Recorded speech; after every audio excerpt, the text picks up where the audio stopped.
yang dilarang dalam jual beli hasil pertanian dalam pandangan Islam sendiri apa? Ada istilah khusus ya.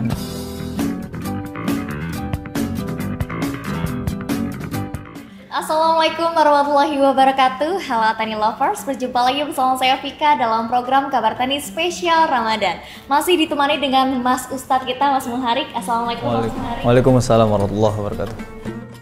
Kalau misalkan yang dilarang dalam jual beli hasil pertanian dalam pandangan Islam. Oke.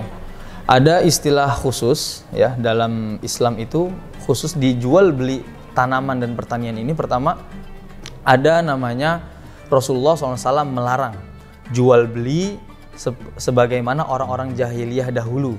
Ya, istilahnya mudahnya jual beli dalam masa jahiliyah. Ini tidak boleh, dilarang dalam Islam. Pertama istilahnya adalah muhaqalah.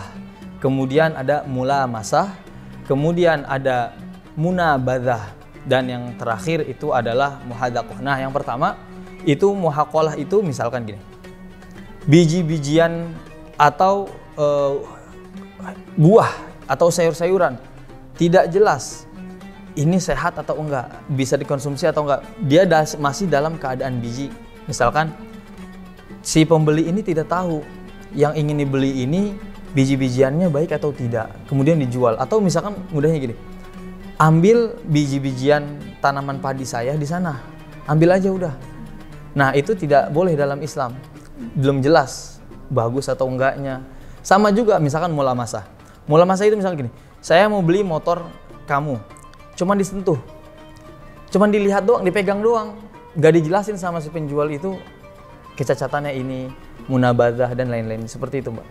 Tidak boleh dalam Islam. Tapi kalau misalkan hukumnya sendiri bagi penjual yang mungkin curang ya, yang mungkin look-nya bagus tapi ternyata dalamnya busuk, apa hukum yang didapat bagi penjual yang curang?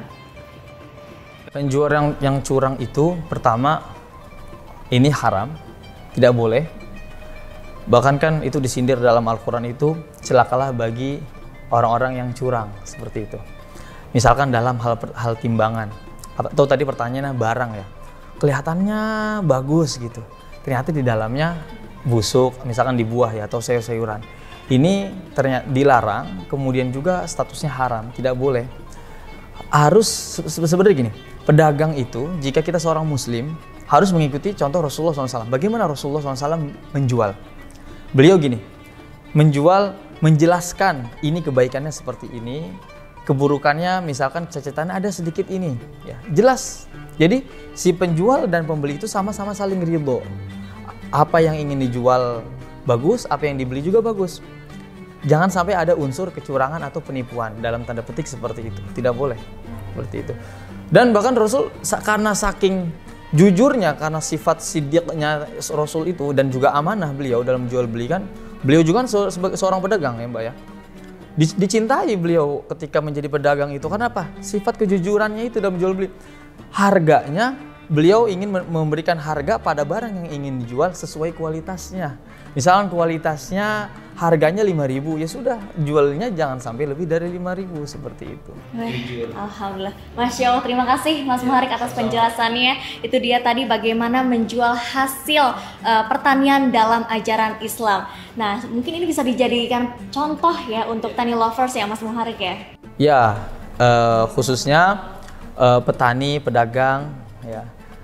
Boleh kita pekerjaan ini sangat diberkahi oleh Allah SWT dan juga pekerjaan yang sangat diberkahi, dan Rasul juga menganjurkan, tapi dengan syarat itu tadi jangan sampai ada unsur penipuan, kejujuran, dan si pembelinya juga, kita sebagai pembeli harus memiliki hati juga. Misalkan barang sudah bagus, harga sudah cocok dengan si penjual itu, pembeli nawarnya nggak kira-kira. Nah ini nih yang kudu digarisbawahi oleh kita sebagai pembeli ya, jangan sampai nawarnya nggak kira-kira, kan mereka juga kan ingin untung juga dagangannya. Bahkan dalam Islam itu belilah anjurannya, belilah makanan-makanan itu dari tetangga-tetangga kita yang pedagang muslim, petani muslim, untuk melakukan apa, untuk memberikan sebagian harta yang kita miliki kepada mereka, misalkan dilebihkan lah seperti itu. Jadi kalau nanti di pasar ada ibu-ibu yang jual udah tua, udah ini dagangannya kurang laku, masih dikurangin juga kan kasihan gitu, nggak ada hati nuraninya. Bahkan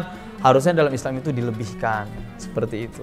Terima kasih Mas Maharik atas penjelasannya terkait itu dia jual beli hasil pertanian dalam pandangan Islam dan juga yang dilarang dalam pandangan Islam. Semoga memberikan manfaat untuk tani lovers dan juga menjadi semangat baru begitu ya untuk tetap memiliki nilai kejujuran dalam menjual hasil pertanian. Baik, saya Vika Novianti mengucapkan selamat menunaikan ibadah puasa. Kita berjumpa lagi dalam program Kabar Tani Spesial Ramadan berikutnya. Wassalamualaikum warahmatullahi wabarakatuh.